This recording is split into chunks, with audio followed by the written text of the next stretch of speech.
Tes, dengar. Okey. Assalamualaikum tuan.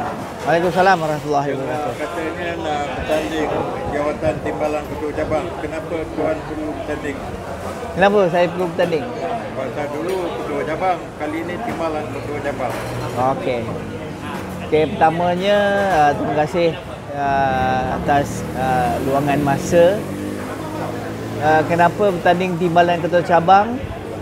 Pertamanya, politik ni dia ada dinamik dia. Dia ada pemboleh ubah dia setiap masa dan setiap ketikanya.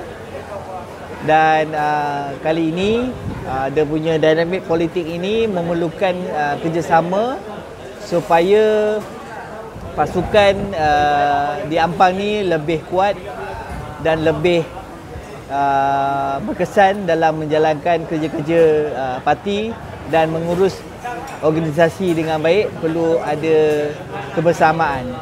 So saya dengan YB Kamri telah berbincang dan kita satukan tenaga kita berada dalam satu pasukan untuk pemilihan kali ini, dan pasukan kami ini dipanggil Ampang Juara. Apa sumbangan, kalau tuan nak, apa sumbangan yang tuan boleh bagi kepada penduduk Ampang dan ahli-ahli? Fokus saya pada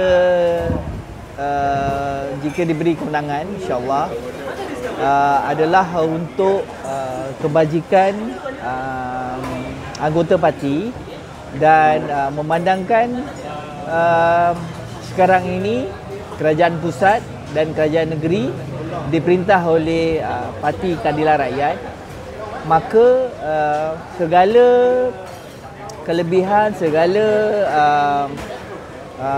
orang cakap tawaran-tawaran daripada kerajaan perpaduan, kerajaan Madani dan kerajaan perpaduan Selangor dapatlah disalurkan dengan lebih baik, dengan lebih sempurna kepada ahli-ahli ataupun anggota keadilan.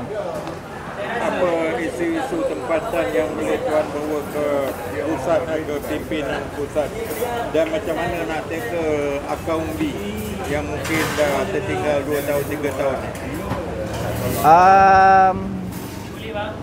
Sebab tu saya cakap saya punya planning kita, fokus kita pada menguatkan akar umbi kita di bawah, dengan kita sepatutnya mengambil orang cakap mengambil terlibat secara langsung dalam kerajaan Madani ini, dalam kerajaan sekarang, kerana kerana parti kita ni adalah parti yang menjadi parti teras lah dalam kerajaan Malaysia Madani. So jadi berbalik pada isu tadi, apa isu-isu yang kita nak bawa sini adalah bagaimana isu setempat di Ampang ni kebanyakan dia adalah isu bread and butter, iaitu orang cakap kelangsungan hidup lah. So jadinya kita nak macam mana nak menaikkan taraf, menaikkan apa nama dia, Kenapa yang banyak isu di kawasan Ampang ni penjaja di sekitar, terutama di sekitar Bukit Indah, Ampang Indah. okey, Warga emas yang pesara-pesara kerajaan. Mungkin kalau tuan mungkin selama ni lebih fokus kepada anak-anak muda, dan warga emas ni macam tertinggal tu, macam terbiar, macam diabaikan. Macam mana tuan nak atasi masalah ini? InsyaAllah mungkin ke depan, tapi saya kena berbincang lah. Benda ni kena dibawa daripada pihak local council, maksudnya PBT. Kita boleh adakan pusat harian atau pusat aktiviti warga emas di Ampang, kerana Malaysia ni menuju ke orang kata warga menua. Maksudnya daripada situ kita kena ada wujudkan pusat aktiviti warga emas, supaya warga emas ini ada aktiviti dia selepas mereka pencen daripada pekerjaan lah. Aktiviti-aktiviti ini yang akan melibatkan daripada segi orang orang cakap apa, aktiviti fizikal, aktiviti yang lain lah. So pusat aktiviti ini penting dan insyaAllah saya akan bawa ke depan jika diberi kesempatan untuk wujudkan satu pusat warga emas, pusat aktiviti warga emas di Ampang agar semua warga emas terbela dengan adanya pusat aktiviti ini. Saya tengok food court kita ni dah lama dah, style lama. Kalau kita mungkin tuan juga pernah pergi luar negara, macam di Thailand, di atas ni tempat makan, bawah menjual kain baju. Mungkin boleh upgrade. Yang kedua ni stadium. Kita tak ada tempat untuk redah tu. Mungkin kita kena wujudkan pasukan bola sepak Ampang Jaya. Okey, dia macam ni. Untuk food court ni kita kena semak balik tanah food court tu sama ada ia telah diserahkan kepada pihak majlis atau tidak. Yang keduanya boleh nak buat food court ni, tetapi kita kena tengok kesesuaian sebab di sekitar tu dah ada pusat pusat bandar di sendiri di situ. So jadinya kita boleh semak dan kita boleh cadangkan dengan PBT lah untuk dibuat pusat membangunkan balik food court di Ampang Indah. Berkenaan dengan stadium ke apa, untuk di peringkat Ampang Jaya, kita dah ada satu stadium Ampang Jaya di Pandan Perdana. Kita dah ada satu stadium bola sepak di Pandan Perdana. Cumanya kita ada beberapa kawasan lapang. Mungkin kita boleh teroka ataupun explore untuk dijadikan tempat riadah dengan lebih efektif lah. Contohnya di Padang Taman Kosas tu. So kita tengok macam mana kita boleh upgrade menjadi pusat aktiviti setempat di kawasan tersebut. Di Ampang ni sebenarnya banyak tempat rekreasi tu. Contohnya di belakangnya ada Bukit Kembara dan di Saga pun ada. Kalau kita tuan pernah pergi Korea, dia orang ni dimajukan tu tempat-tempat rekreasi. Dan begitu juga Bukit Belacan. Dulu airnya okey, sekarang sup pun dah siap. Kenapa tak di-upgrade semula Taman Rimba Ampang? Okey. Taman Rimba Ampang ni dia saya boleh katakan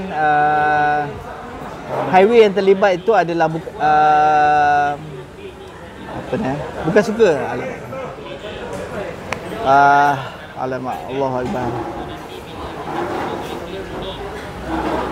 Saya lupa lah. Dia tapi bukan suka, dia satu lagi highway yang masih lagi belum siap. Saya difahamkan ada kelewatan dalam buat highway tu. EKVE, sorry. EKVE, sorry. Dia maksudnya masih lagi dalam proses pembinaan. Dan untuk Taman Rimba Ampang ni saya kena semak balik dia punya ni. Sebab atas tu ada kolam takungan Ampang Intake. So kita tengok dia memang ada kesan dengan bila dia buat Ampang Intake dululah. Bukit Kembara dan Bukit Saga minta boleh upgrade kan? Saya insyaAllah itu saya akan sampaikan kepada PBT, pada ahli-ahli majlis lah untuk kita buat menaikkan taraf balik semua. Panjang ni sampai dah soalan local council lah ni. Bagaimana persaingan dalam pertandingan ni? Adakah boleh timbul perpecahan ke? Tak adalah. Saya rasa ini walaupun musim pemilihan, tapi ini adalah pemilihan parti. Orang cakap pertandingan adik-beradik. Akhirnya selepas pemilihan adat permainan, adat pertandingan, ada menang, ada kalah. Dan yang menang kita harus menyokong, yang kalah harus menyokong yang menang lah, untuk kita bergerak ke depan. So saya rasa persaingan kali ini tak begitu tajam dan insyaAllah benda ni tak ada apa-apa lah. Tak melibatkan perpecahan secara langsung. bagaimana persiapan jentera untuk berdepan dengan pemilihan. Okey, semua bagi mana. Terima kasih. Saya rasa jentera semua sudah siap. InsyaAllah tinggal menunggu masa tarikh pada 12 hari bulan 4 ni untuk kita turun mengundi. Terima kasih. Last kali saya daripada saya dari Muhammad Ridwan bin Bacok selaku calon timbalan ketua cabang mewakili seluruh pasukan Apan Juara yang diketuai oleh Yang Berhormat Muhammad Kamri Kamarudin menyeru semua anggota parti untuk terus menyokong kami daripada ketua cabang hinggalah AJK cabang, seterusnya pada AMK dan wanita sekalian. Terima kasih. Terima kasih Tuan, jumpa lagi. Terima kasih. Semoga berjaya. Allah. Capai impian.